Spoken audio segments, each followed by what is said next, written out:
నమస్తే వీటీవీ ప్రైమ్కి స్వాగతం. ఏప్రిల్ 22 పహల్గాంలో జరిగినటువంటి ఉగ్రదాడి నేపథ్యంలో భారతదేశం వెంటనే తీవ్రంగా స్పందిస్తూ దీనికి ప్రతిచర్యగా ముందు సింధు జలాల ఒప్పందాన్ని తాత్కాలికంగా నిలిపివేస్తామని చెప్పని ప్రకటించింది. ఇది ఒక తీవ్రమైనటువంటి చర్యగా పాకిస్తాన్ అభివర్ణించి, అంటే ఇది ఒక రకంగా యుద్ధాన్ని ప్రకటించటమే అని చెప్పి కూడా డిక్లేర్ చేసింది. సరిహద్దు ఉగ్రవాదానికి పాకిస్తాన్ మద్దతు ఇస్తుంది కాబట్టి ఈ నిర్ణయం తీసుకున్నామని చెప్పని భారత్ ప్రకటించింది. ఈ చర్యని పాకిస్తాన్ చాలా, అంటే కేవలం అటు ప్రభుత్వానికే కాదు అక్కడ ప్రజల్లో కూడా ఒక రకమైనటువంటి కలవరాన్ని సృష్టించిందని చెప్పాలి. ఎందుకంటే వారికి ఎక్కువగా అక్కడ సర్వైవ్ అవుతుంది ఏంటి అన్నట్లయితే వ్యవసాయం. ఆ వ్యవసాయానికి ఎక్కువగా ఆధారపడేటువంటి నది ఏది అన్నట్లయితే సింధు నది నుంచి వచ్చేటువంటి జలాలే.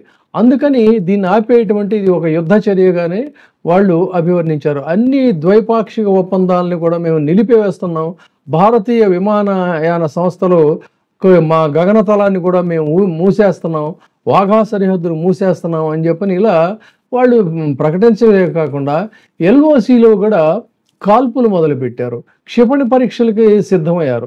సరే, ఈ విషయాన్ని ఇలా ఉంచినట్లయితే మనం అవి తర్వాత వీడియోలో చెప్పుకుందాం. సింధు జలాలని భారత్ ఆపివేస్తున్నట్టుగా ప్రకటించింది.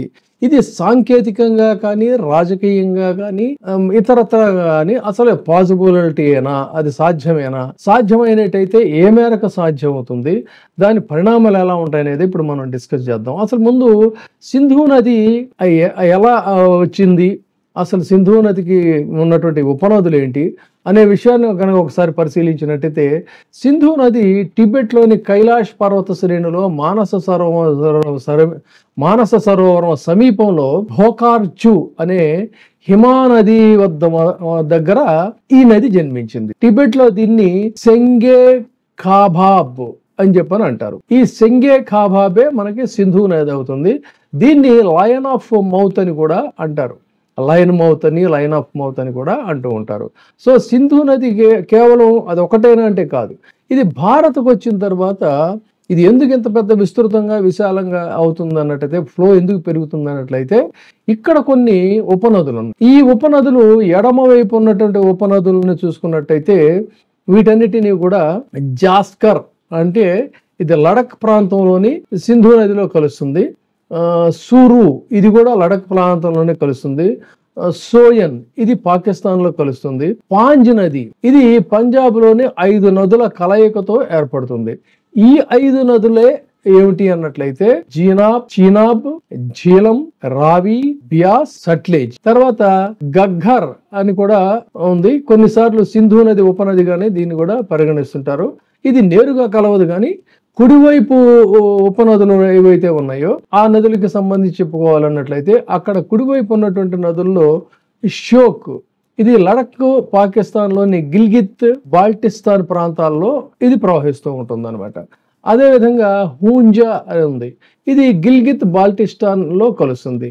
ఈ గిల్గిత్ కూడా బాల్టిస్తాన్ లోనే కలుస్తుంది కాబట్టి అక్కడ ఉన్నటువంటి ప్రాంతాన్ని స్వాత్ ఇది పాకిస్తాన్లోని ఖైబర్ పఖ్తూన్ఖ్వాలో ఇది కలుస్తుంది. తర్వాత కునార్, దీన్నే చిత్రాల్ నది అని కూడా అంటారు, ఇది ఆఫ్ఘనిస్తాన్ నుంచి వచ్చి పాకిస్తాన్ లో కలుస్తుంది. కాబూల్ ఇది ఆఫ్ఘనిస్తాన్ నుంచి వచ్చి పాకిస్తాన్ లో కలుస్తుంది.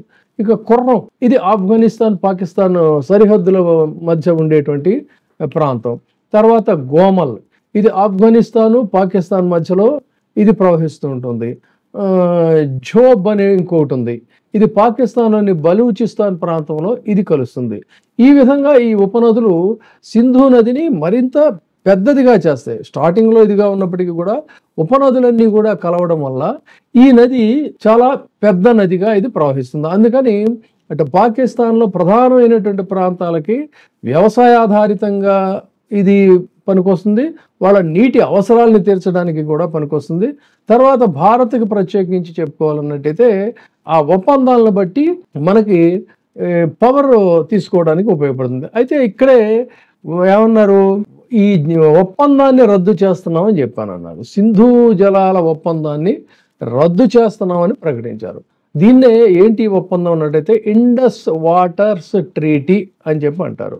ఈ ఇండస్ వాటర్స్ ట్రీటీని రద్దు చేయటం ఏంటి అంటే, భారత్ పాకిస్తాన్ల మధ్య జరిగినటువంటి ఒక నీటి పంపకం ఒప్పందమే ఈ ఇండస్ వాటర్స్ ట్రీటీ.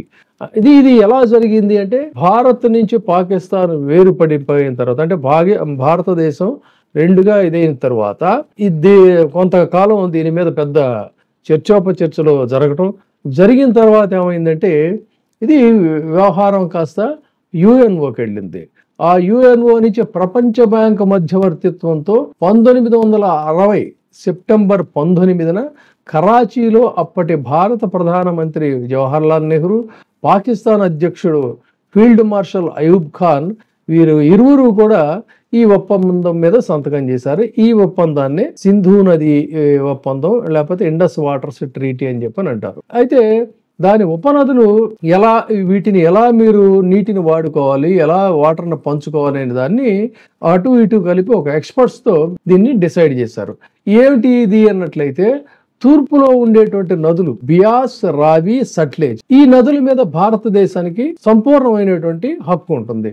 అందుకని దీన్ని భారతదేశం పూర్తిగా ఉపయోగించుకుంటుంది. మరి పశ్చిమ వైపు ఉన్న నదులు ఏంటి అన్నట్లయితే సింధు, జీలం, చీనాబ్. ఈ సింధు, జీలం, చీనాబ్ ఈ నదుల మీద పాకిస్తాన్కి ఎక్కువ హక్కు ఉంది. పాకిస్తాన్ ప్రధానంగా వ్యవసాయ ఆధారిత ప్రాంతాలు కాబట్టి వాళ్ళు ఈ నీటి అవసరాలని దానికోసం ఉపయోగించుకుంటారు. అయితే భారతదేశం మాత్రం జల విద్యుత్ ఉత్పత్తి లాంటి కొన్ని పరిమిత అవసరాల కోసం ఈ నీటిని ఉపయోగించుకోవచ్చు తప్ప గణనీయంగా ఈ నీటి ప్రవాహాన్ని వాడుకోకూడదు, అడ్డుకోకూడదు అనేటువంటిదే ఈ ఒప్పందంలో ఉన్నటువంటి ప్రధానమైనటువంటి అంశం. ఈ విధంగా రెండు దేశాలు నీటి వినియోగం, నదీ ప్రవాహానికి సంబంధించినటువంటి డేటా, వీటన్నిటిని కూడా ఎప్పటికప్పుడు ఒకళ్ళకొకళ్ళు వాటిని షేర్ చేసుకుంటూ ఉండాలి. ఈ ఒప్పందాలని జాగ్రత్తగా అమలు చేయడానికి, ఒకవేళ డిస్ప్యూట్స్ వచ్చినట్లయితే వీటిని పరిష్కరించడానికి ఈ రెండు దేశాల మధ్య కూడా శాశ్వత Sindhu commission, permanent Indus commission అనేటువంటి దాన్ని ఏర్పాటు చేశారు. సో ఈ డిఫరెంట్ ఆఫ్ ఒపీనియన్స్ కానీ, ఎక్కడైనా రిఫ్ట్ కానీ ఇదైనట్లయితే ఈ రెండింటి మధ్య కూడా ఒక తటస్థ నిపుణుడు, అంటే ఒక రకంగా చెప్పుకోవాలంటే ఆర్బిట్రేషన్ కోర్టు లాంటిది అనమాట. ఈ ఆర్బిట్రేషన్ లాంటి కోర్టు అనేటువంటిది ఉంటుంది. ఈ విధంగా దాదాపుగా ఇంచుమించు 6 దశాబ్దాల నుంచి ఈ రెండు దేశాల మధ్య కూడా నీటి పంపకాలకు సంబంధించి అవుతుంది. రెండు దేశాల మధ్య చాలా సార్లు పెద్ద మొత్తంలో గొడవలు జరిగాయి, ఉగ్రవాదమైన ఇది ఉంది, యుద్ధం వాతావరణం వచ్చింది, యుద్ధం జరిగింది. ఏం జరిగినప్పటికీ కూడా ఈ అంశానికి సంబంధించి ఎక్కడ కూడా ఎవరు టచ్ చేయలేదు, తొందరపడలేదు. కానీ కొన్నిసార్లు ఏంటంటే ఇటీవల కాలంలో, అంటే దాదాపుగా నరేంద్ర మోడీ గారు అధికారంలోకి వచ్చిన తర్వాత ఆయా ప్రాంతాల్లో ప్రజల అవసరాలు తీర్చడం కోసం కొన్నిసార్లు నీటి ప్రాజెక్టులు కట్టాలి అని చెప్పని ప్రయత్నం చేసినప్పుడు ఈ ఇరు దేశాల మధ్య కూడా కొంత డిఫరెంట్ ఆఫ్ ఒపీనియన్స్ రావడం, వాళ్ళు అబ్జెక్ట్ చేయడం, మన వాళ్ళు కొంత ఒక అడుగు వెనక్కి వేయటం, ఇలాంటి సంఘటనలు కూడా జరిగాయి. సో ఇది వీటికి సంబంధించినటువంటి నేపథ్యం. ఇది ఎలా ఉంటే మరి ఇప్పుడు భారతదేశం డిక్లేర్ చేసింది నీటిని ఆపేస్తాం అని చెప్పని. నిజంగా భారతదేశం నీటిని ఆపగలదా? నీటిని ఆపితే పరిస్థితులు ఎలా ఉంటాయి, ఎంతవరకు ఆపగలుగుతుంది, ఎలా ఆపగలుగుతుంది, ఆపడం వల్ల ఇమ్మీడియట్గా ఆపగలుగుతుందా, ఆపినప్పుడు వచ్చేటువంటి రిప్రకషన్స్ ఎలా ఉంటాయి, వీటన్నిటిని మనం మరొక వీడియోలో తెలుసుకుందాం. చూస్తూనే ఉండండి వీటీవీ ప్రైమ్. లైక్ చేయండి, షేర్ చేయండి, సబ్స్క్రైబ్ చేయండి. Thank you. ఇప్పుడే సబ్స్క్రైబ్ చేయండి, లైక్ చేయండి, షేర్ చేయండి. వీటీవీ ప్రైమ్, నీ ఉత్తమాభిరుచుల సమ్మేళనం.